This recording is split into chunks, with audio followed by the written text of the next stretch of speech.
morning, everyone. It's Saturday morning here in sunny Perth, and thankfully only 24 degrees, going up to 27. Sound like a weather reporter, but we've had 40 degrees for the last 4 or 5 days.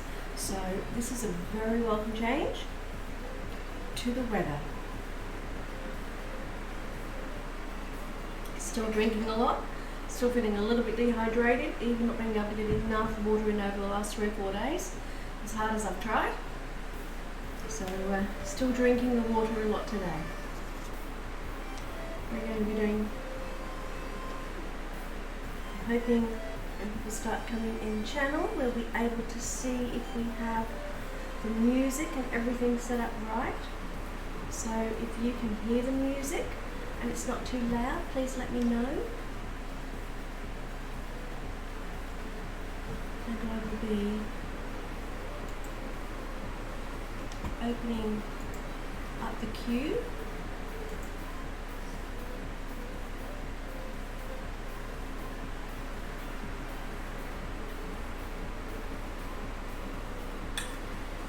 For those of you that are new to the channel, the queue opens up. It's free readings, but we do have in-channel currency.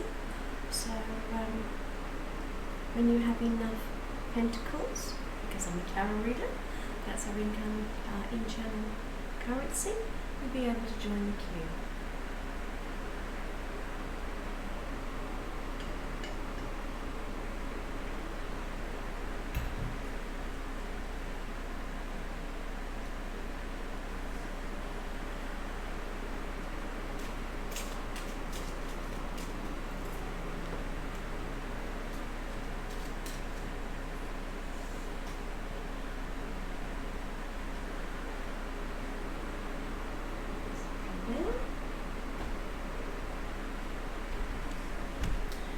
The laptop, and we've got everything set and sorted.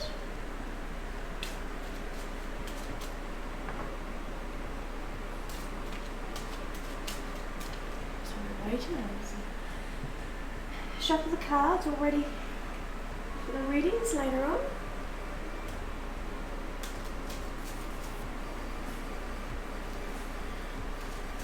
If you're in channel and you'd like to say hello, you're very welcome. You don't have to, you can just lurk. My name is Vera, I am Tarot DNA. I have been reading tarot cards for 45 years now. I started at the age of 15. Yes, if you do your maths, that means I am 60. I actually started streaming on Twitch for my 60th birthday as a whole new life experience. And it's been great. So I like to say to people, I'm not a psychic. Some people assume that everybody who reads tarot cards are also psychic. There are some that are. I'm actually not. I have a very good sense, well-developed sense of intuition that I use for reading the cards.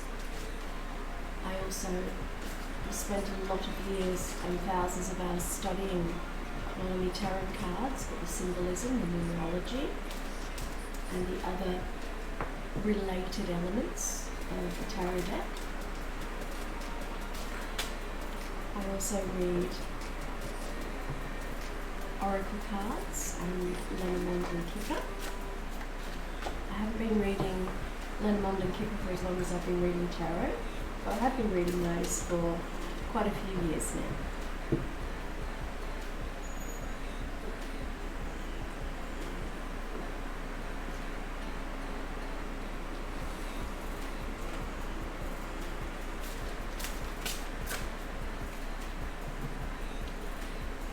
It's been quite frantic with all the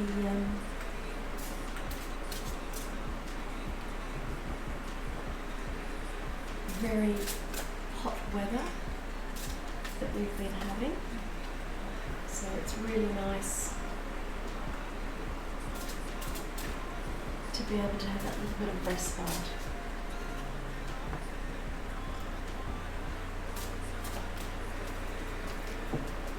So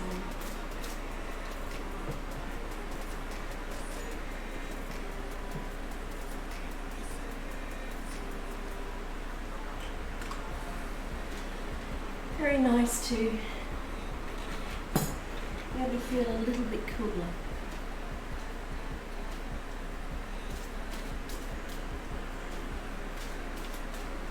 And as we're coming up to Christmas, and I actually have, as of Thursday, 12 streams until the end of the year, coming up to the end of the year, the end of the decade, starting fresh in 2020. So I've added a little twist to the readings that I do, the fact that we're going through Christmas cards. And the symbolism in Christmas cards.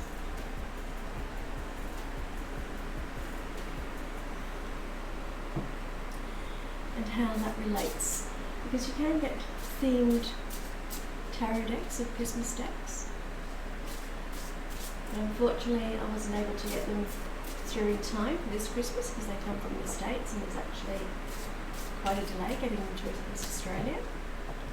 So we thought we'd have a little bit of a twist and use Christmas cards instead. And it's been a lot of fun.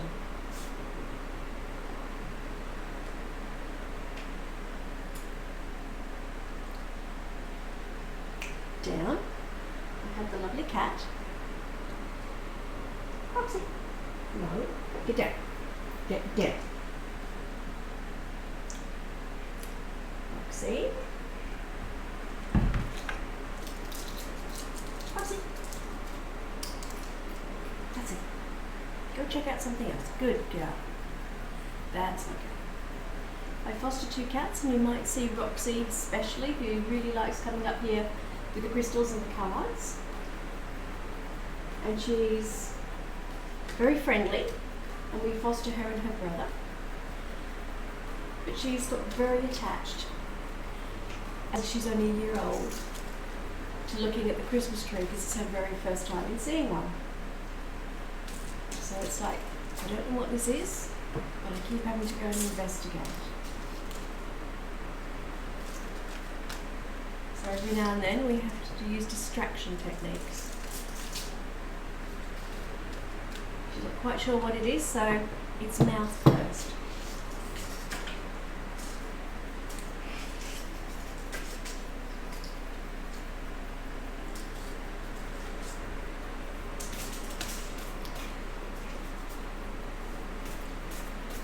So I have more people join the channel. The queue is open for free tarot readings.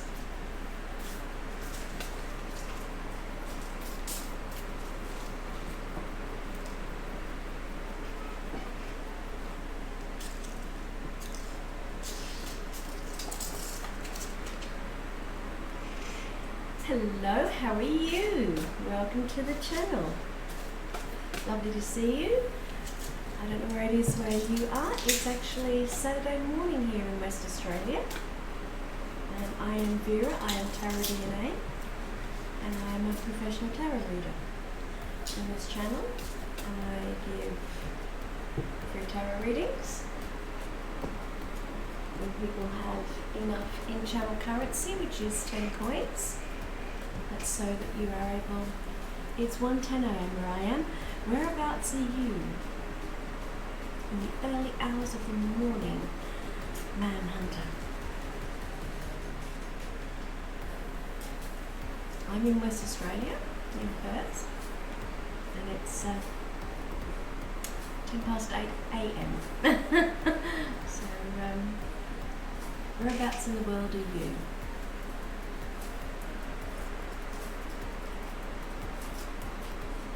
Excuse me for drinking.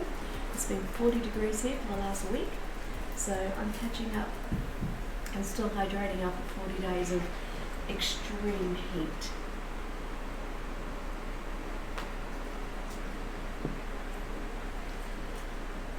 It lagged. I didn't understand what you said. I asked, whereabouts are you? If it's 1:10 a.m., whereabouts in the world are you?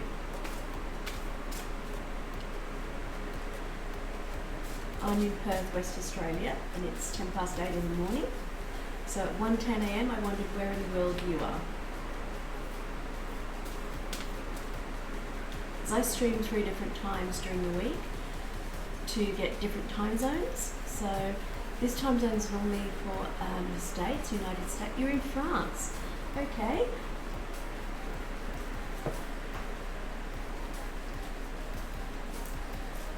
Place I've never visited. I did live in England for a little while, but I never actually got to France. So, welcome to you, Manhunter from France. Lovely to meet you. As I said, I do free tarot readings. What we do is there's two ways of earning the in-channel currency.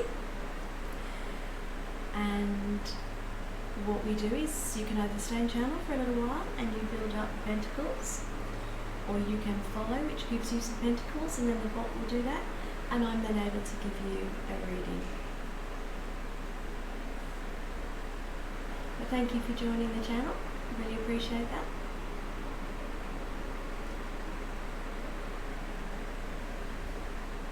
So do you know anything about tarot at all? Have you had tarot readings? Thank you very much. I'll just give that a minute for the bot to recognise that, and then I'll be able to give you a little reading. If you like one, you may not want one.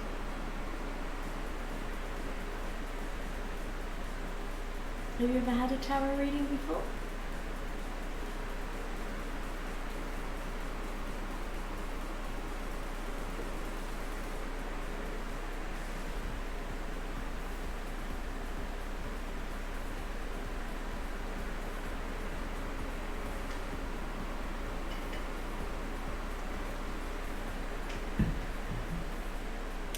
I've never done tarot before, so I don't know how it works. Okay. Very simply,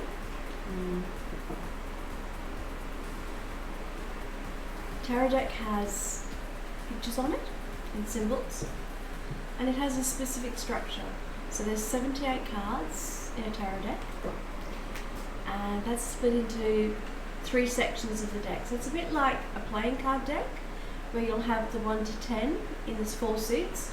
We have 1 to 10 in the 4 suits in tarot. That's called the minor arcana. Where you have the Jack, Queen, King in a normal playing deck. This has the same, they're called court cards, but we have 4 of them. So we have the Page, the Knight, the Queen, and the King.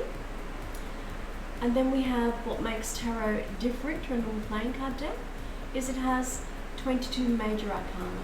And they're the pictures of the big themes of the world. So that's how it makes up its construction of 78 cards. As a tarot reader, I lay down the cards in different spreads, and I interpret the symbols of the cards and the numbers and everything else that comes up. And that allows me to answer questions for people. So by doing that, I can answer certain questions. Some questions I get people to rephrase because it doesn't like yes or no answers. I have to go bye, thanks. You're very welcome. It was lovely to see you in the channel. Take care. Thank you very much. Hope to see you again. Bye.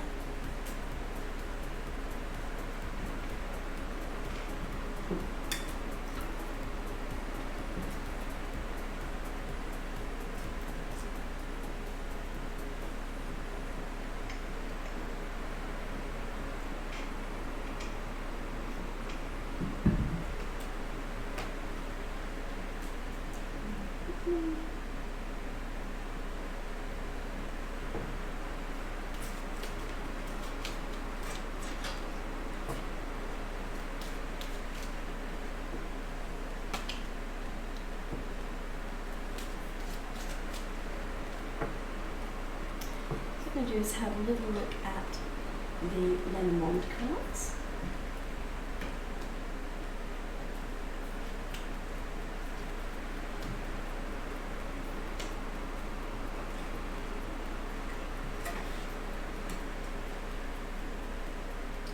Lenormand is about the home. This particular card, number 4, is about the home. So this little spreads are saying at the home, in the home environment, there might be a little bit of, we have the clouds here, and that's very much that we might have a little bit of a light and dark. So there's been a little bit of difficult times, but the sun is coming, so whatever's happening in the home is a very temporary situation. And the way to banish the blues and have things go a little better is to go outside and meet people. This is the park.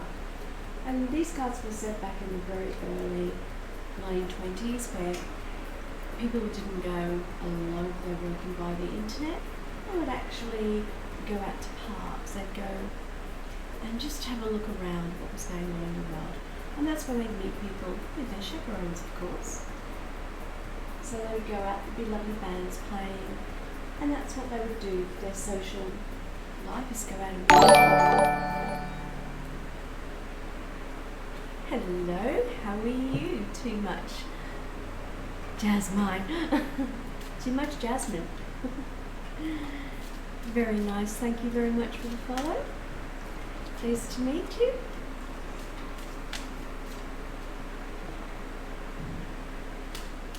My name is Vera. I am Tarot DNA.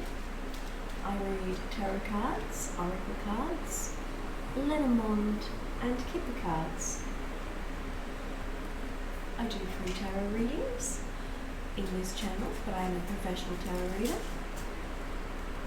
Hello, how are you? Is that too much, Jasmine? Very clever. I'm streaming from Perth, West Australia, so it's 8:10 in the morning. I love to know where people come from, so I can see exactly. This time slot is normally for those who live in the States, but I'm getting, depending on how early people are up, from Europe as well. So hello, welcome to you, and where in the world are you from?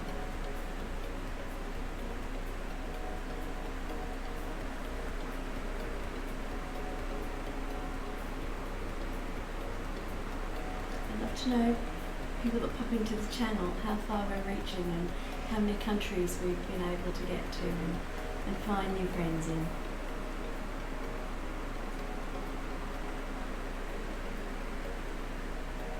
And I do appreciate the follow. It was very lovely. Thank you very much. You're from California. Well, at least I know that I'm getting into the States. That's lovely. Hello, Emzaradu. How are you? Sunny California. Is it really sunshine still in California? Because it's been very hot here in Australia. We've had 40 degrees Celsius. That's like 104 in Fahrenheit. So, you're in UK here. Well, what time is it in the UK here, Emzarilla? It's 8:15 in the morning here in Australia, in Western Australia, because we have different time zones. Like America, California, I'm not quite sure the time zone you're on, but we have different time zones here in Australia, like California does. It's raining. We could do with a little bit of rain here in Australia. So, not sunny California today. 12:18 a.m. in the UK. Well, too much, Jasmine, as you have actually followed you. I have 30 Pentacles.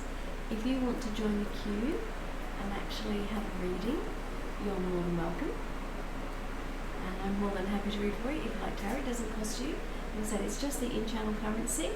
And I do that just to make sure that I can keep track of how many readings I'm doing. That's all. It's just for me personally to know what I'm doing in the time slot that I do. And whereabouts in the UK are you, Emzarulu? I lived in the UK for 15 years, so I lived in Norfolk, so I'm not quite sure whereabouts you are. And what's the weather doing in England at the moment, where you are? It's lovely to see different people.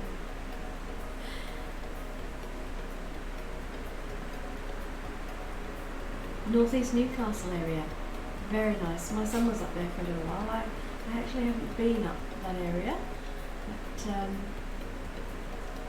very cold. Yeah, I had to kind of move back to Australia because I was finding the English winters not great for my health. So yeah, even though it gets cold here, it's not like English cold. I mean, it's wet and windy and cold in England. It's really tough.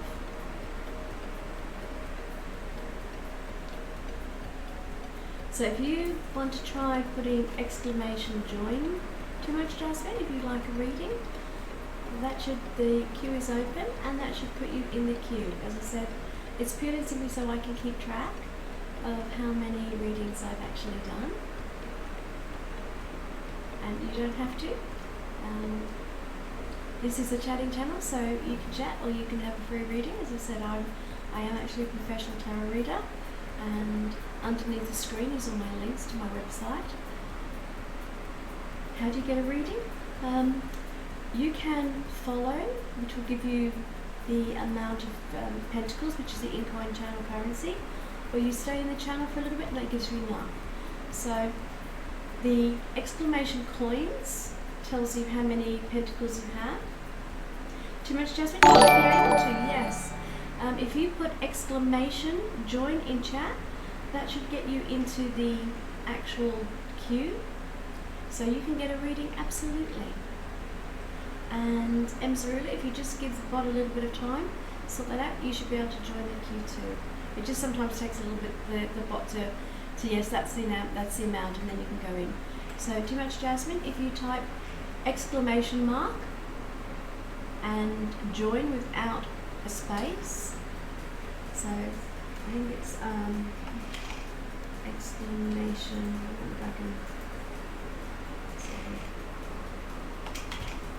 exclamation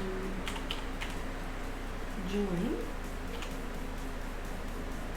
If you see where I put exclamation join there, if you type that, that puts you into the queue. So I just pick the next one and go, that's it, so that's fine. So Too Much Jasmine. Yeah, when it says X Up Tarot, that's just because I put that in to show you, that means nothing. So let's see. Okay, that should have given you enough. That's fine. I know you've done that. Tarot DNA does not mean nothing. Hello, Nali. How are you? Lovely to have you in the channel. Really appreciate that. I think Too Much Jasmine. Just need to type in exclamation coins and just wait for the bot to bring that up, because I know you've typed that, it hasn't come up yet, so we might have to try again. It's just the bot taking its time to do that, but I know you've joined, so what I'll do is I will actually start your reading. And our lovely Frederick Nali, lovely to see you in here. He's one of the very special visitors. Yeah, I don't know why it's done that, because the bot should be picking that up because you followed. So I know you have, so that's fine. I'll just start your reading anyway. So Too Much Jasmine, I'll explain how it works in here. Sometimes the bot with the heat just decides not to play ball. So, was it eye coins or eye pentacles? I thought it was eye coins we put in to make it easier, but it brings it up in pentacles.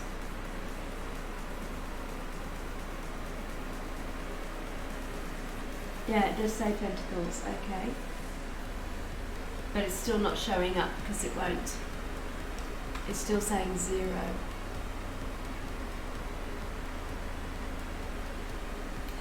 So, Too Much Jasmine.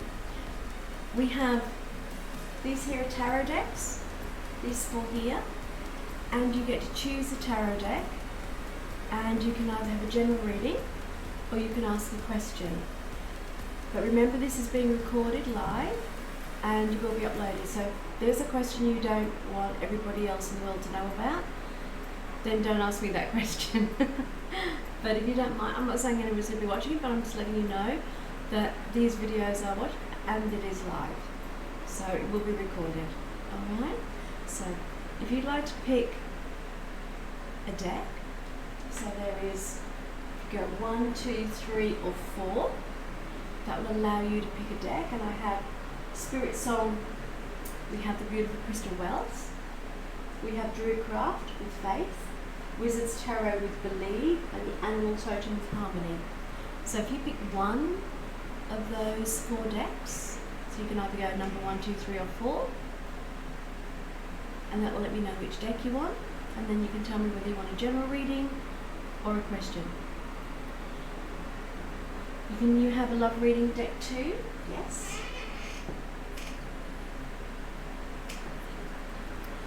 When you say love reading, do you just want a general love reading? Or do you have a specific question about love in mind?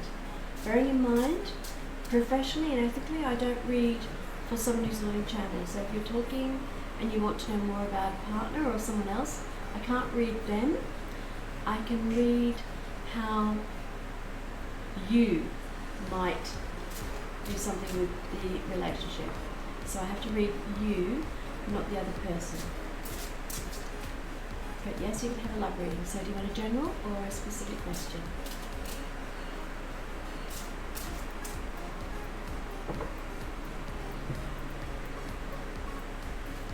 And Nali, Anna's not with me today.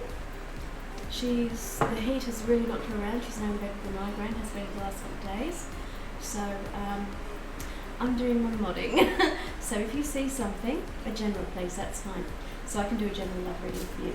So if you see something, can you call my attention to it please, in case I miss it?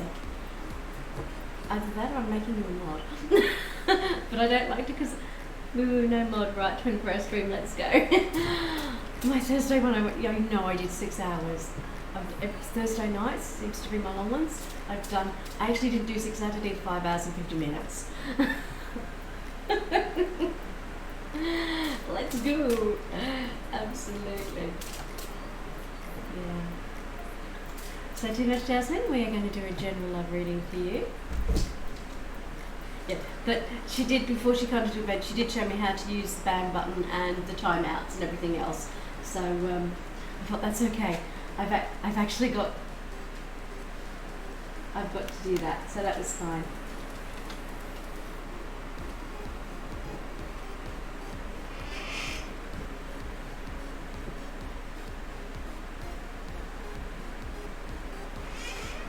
Okay, too much, Jasmine. So these are the cards, this is the layout I've done for you, and now we're going to find out about your general love reading.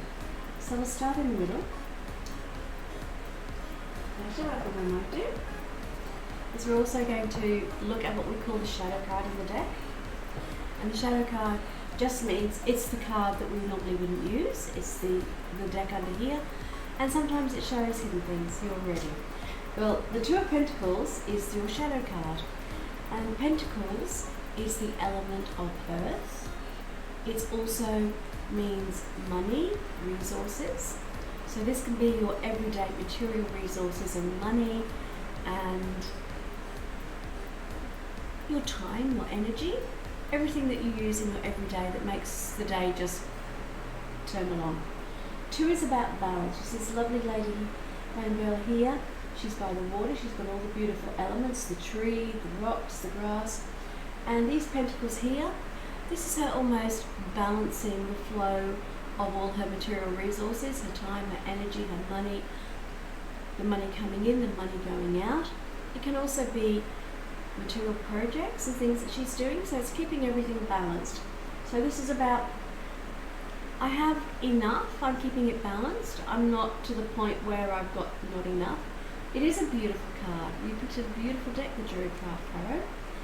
So this is her saying, I'm keeping everything balanced. I know exactly what I'm doing with my money, with my time, with my work, with my friends, with my social life.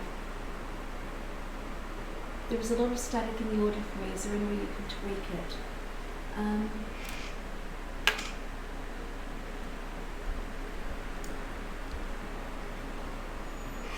Just hang on 1 second. I'll just be off camera for 1 second.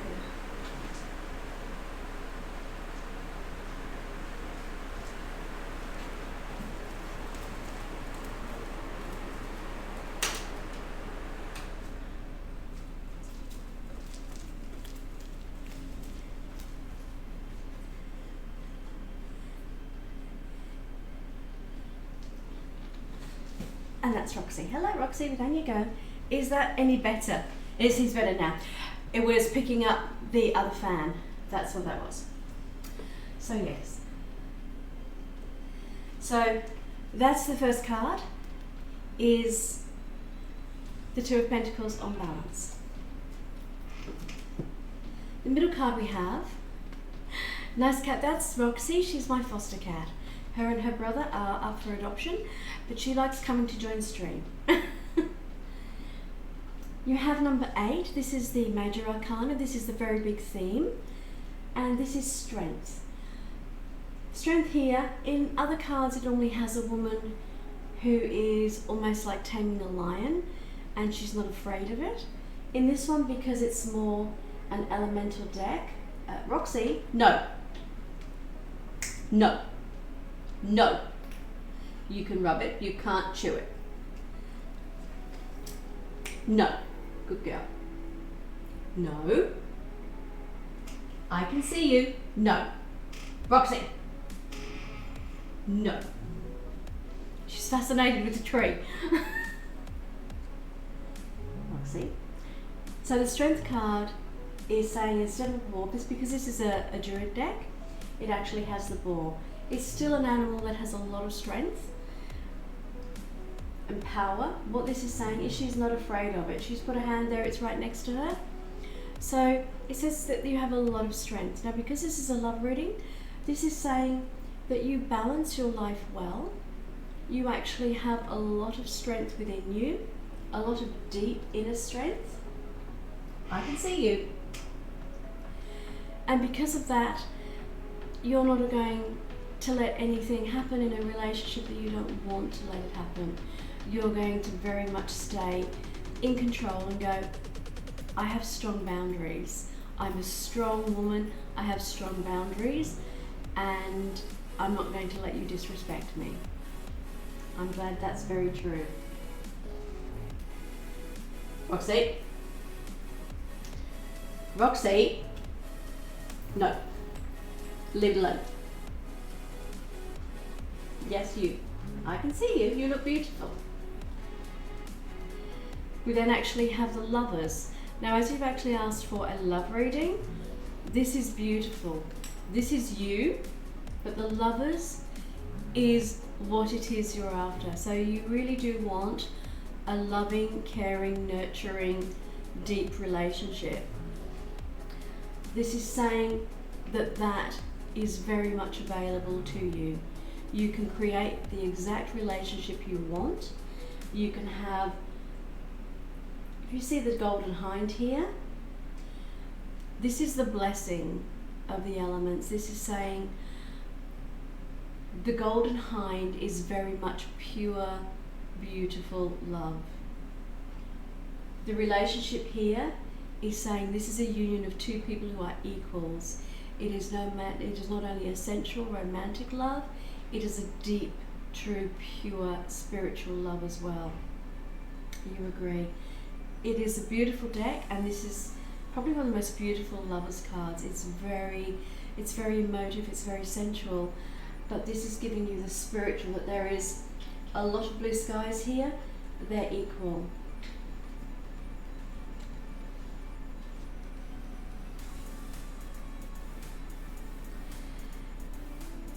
We have the Five of Pentacles.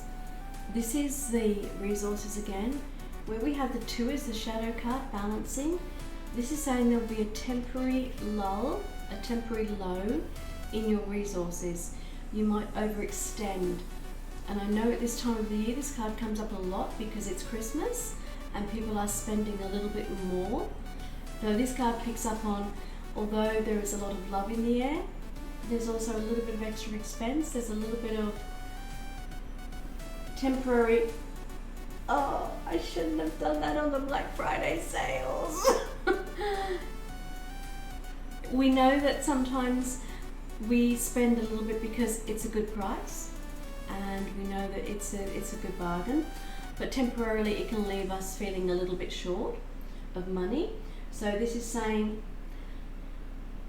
the Five is very much, it's temporary. It's not going to say you're losing everything, but it's saying you might have to just back off on the spending a little bit, rebalance your finances and go, what can I do till the next paycheck comes in, or to the next, lol, yes. Lol, honestly, haven't we all? Hands up. I bought a camera. It's just, but I wanted it for stream. So it's very much, this time of year, this card comes up, Black Friday sales, 20 more purchases, hoping the savings make it. Hello, Ghost Floor. Absolutely. And that's exactly why this card comes up at this time of year. It was coming up a lot from last Wednesday onwards, people looking for the Black Friday sales, some were earlier. So Black Friday sales, the Monday sales, it's just, and some of them have extended them. And then there's the pre-Christmas sales. So this card is coming up in almost every reading. So although it's a love reading, this one's just saying, I've also picked up, although you want love, you've been spending a little bit too much lately. And 2 hands up, haven't we all? And we all do, because we know it's temporary. 20 more purchases, hoping the savings. Ghost Floor, I think we all feel the same way. We absolutely do. It's kind of like, that's such a good buy, I've got to buy it now. And online, PayPal, it's so easy. And Afterpay, even better. So yes. The Eight of Swords. This is saying you're very strong. You're looking for a really strong, loving relationship. Hello, darling Tony. Hope your week was lovely and Ghost Fluff. And Ghost Fluff. I'm sorry, Ghost Fluff. Thank you for picking me up on that. It's just the way the light was doing it. I didn't see the actual F on the end. It looked like an R. Ghost Fluff. Thank you. Can I just call you Ghost? No, Ghost Fluff. That's lovely. And thank you very much for picking me up on that. I hate getting names wrong, but it's just the way the light is. Sometimes it's actually the colour. It's a beautiful purple colour that's coming up on screen. It was just the F looked a little bit more like the I didn't see the top of it. It is positive. This particular one, the Swords, is talking about your thoughts. Now, the lady here in blue is, swords are air, the element of air. It's communication. And communication, this colour blue, is very strong. When it says dark blue, it's saying you have very deep levels of communication, you have very deep and meaningful thoughts, but at the moment those deep and meaningful thoughts are actually making you feel trapped in a situation or bound or stuck in a situation. It's not that you're physically bound, but you feel bound, but it is actually the thoughts in your head that are doing that. The thought process, you might be thinking of 1 or 2 different situations. This might be choosing who it is you want to have a relationship with and you feel very stuck. Maybe it's not about just making a choice. This is actually your thoughts creating almost like this feeling of being stifled and hemmed in. Does that make a lot of sense to you too much, Jasmine?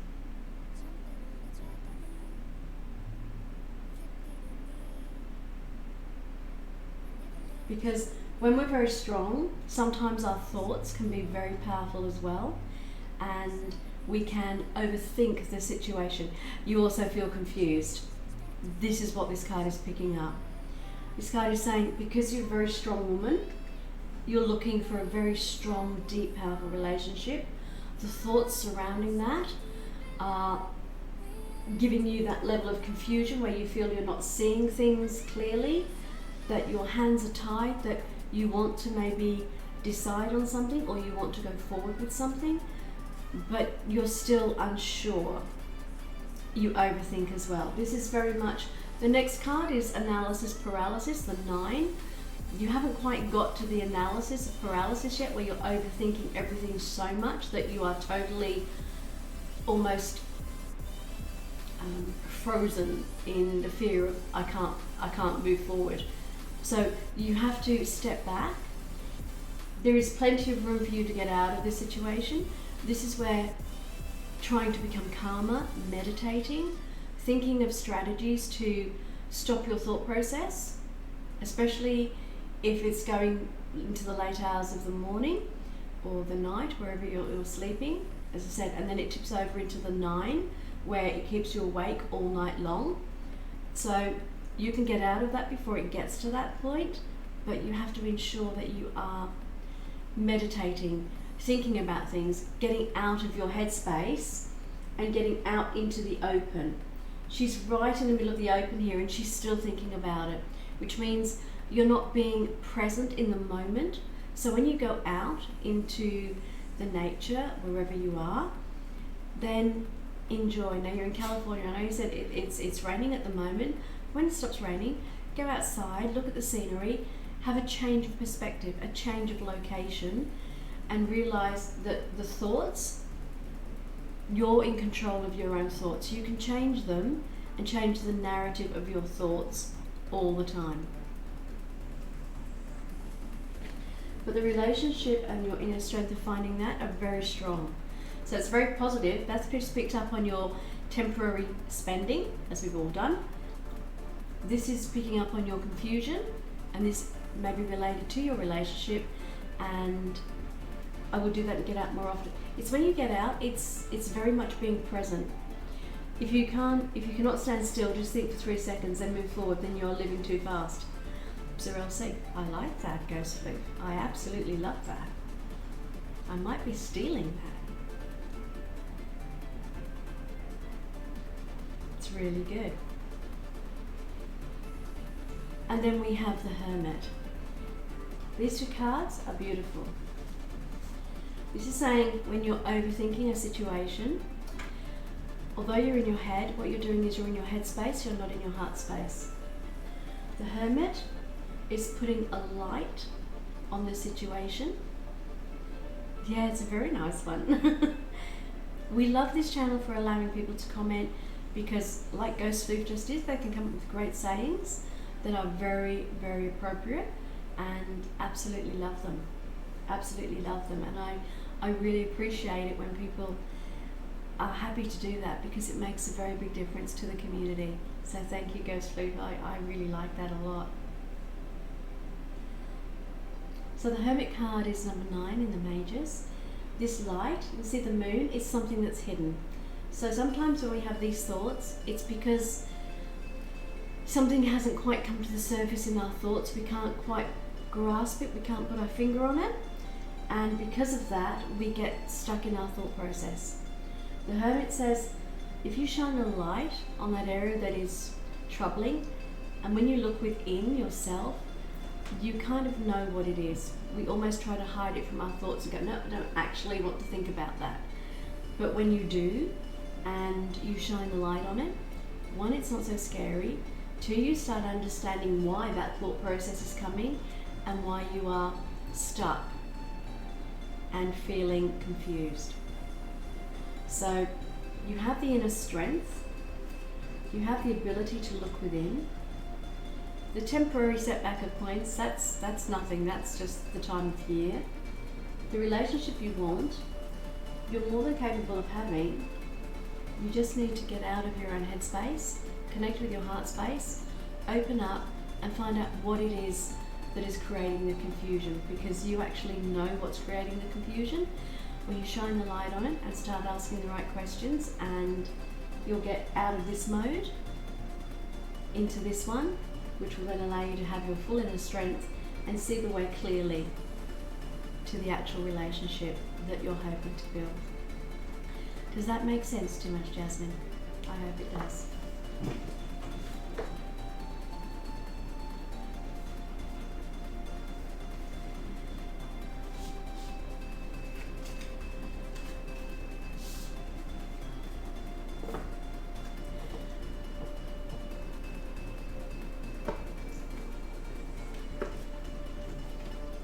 I agree.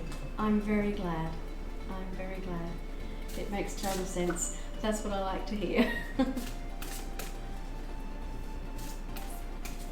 And thank you for letting me read for you. And you picked a beautiful deck.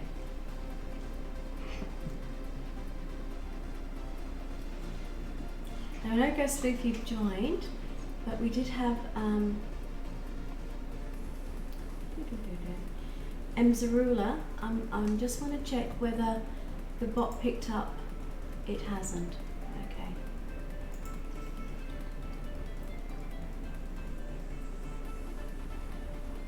Well, thank you so much, Jasmine. I really appreciate that.